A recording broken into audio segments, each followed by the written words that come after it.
computer. We are Give me a recording. thumbs up when you're ready.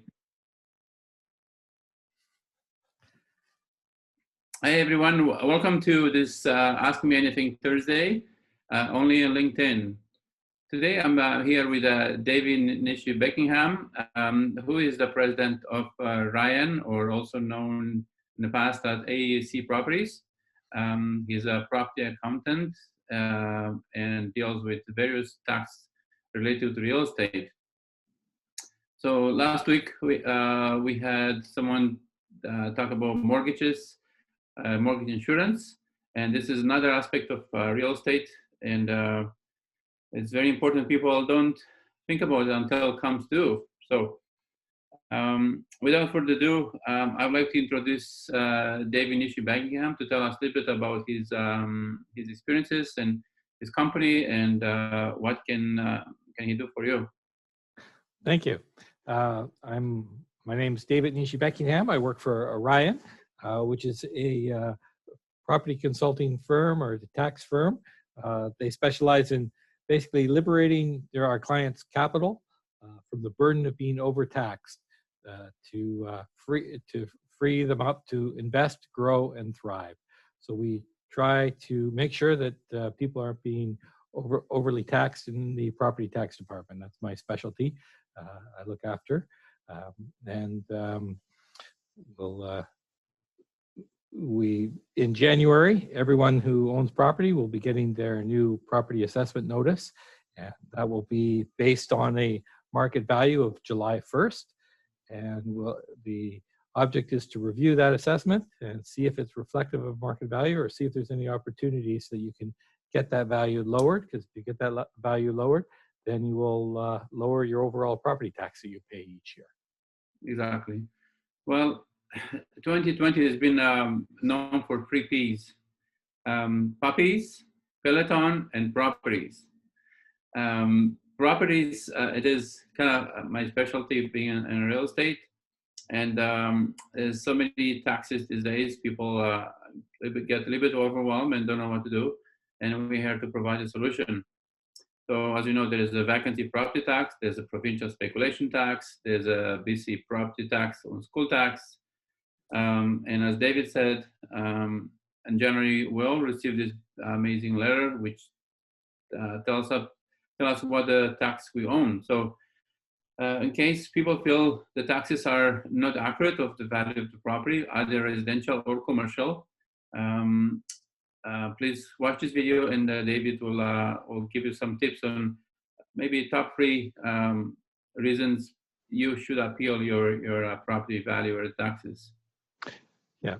So the first one is, when you look at your assessment, is to see if it is reflective of the market value. And it's not the market value as of today, which is when most people open their assessment, they say, oh, my house, was either worth more than that today or less than that today. It's what was it valued as of July 1st, so half a year ago. And especially in today's market, Michael can attest, it's been moving very fast and sales have been going. So what it's worth today and what it was worth last July 1st, maybe 2 different things. So something to think about. What was it worth during the summertime?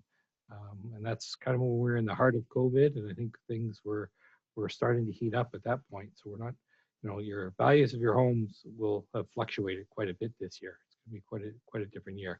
So that's the first thing, is to look at the assessment and see if you think it reflects a good market value of your property.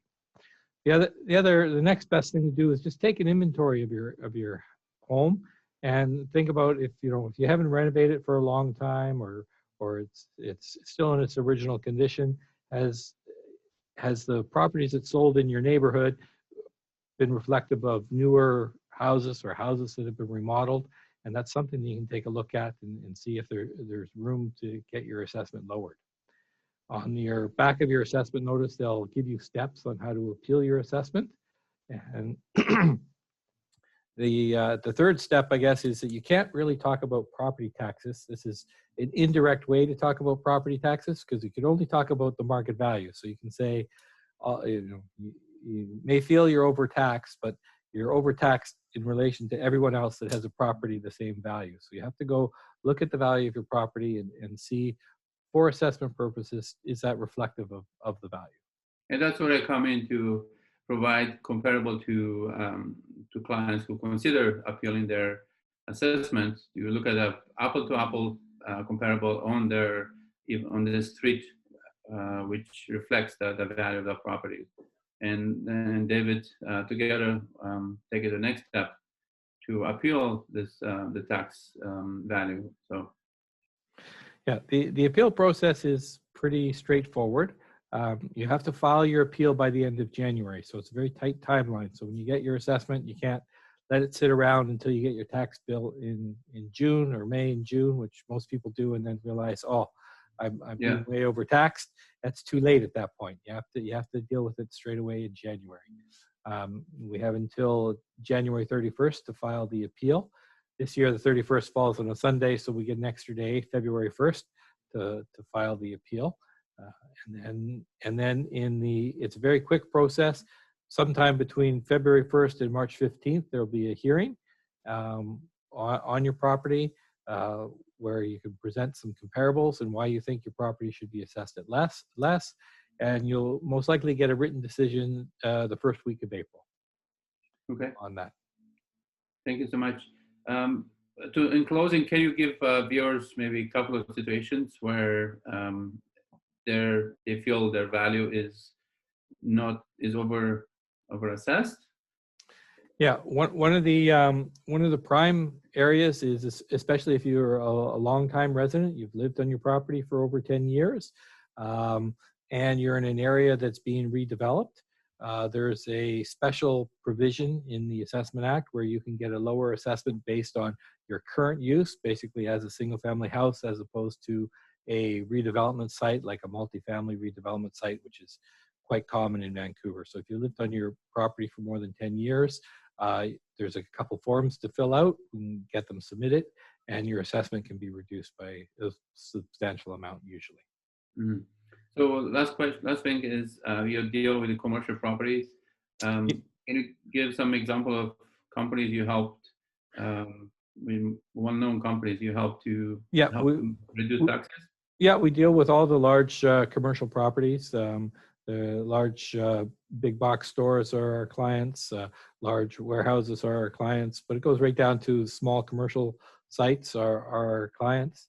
One of the things to think about on commercial properties or any vacant empty properties is the extra taxes that are coming out. Your empty homes tax or your vacancy tax will now apply for residential class properties that are truly vacant outside of the city of Vancouver. You had to pay your empty home tax, but now you'll have to pay your provincial vacancy tax there. So we have some mitigation strategies to try and get you into a different property class so that you're exempted from those taxes. So Dave, you're not only specialized in Vancouver area, you can work anywhere in Canada? I work, anywhere in BC is my specialty, but I handle all the large properties in Western Canada, basically from Winnipeg all the way over to Vancouver Island. Mm-hmm. Great. Well, if anyone has further questions, everyone's situation is different. Either refer to BC property tax or vacancy home tax. Feel free to reach David. His contact information is right below. And in a question, feel free to reach myself or David, and happy to help you as a team. Thanks so much, and look forward to next Thursday to ask me anything. Great, thank you.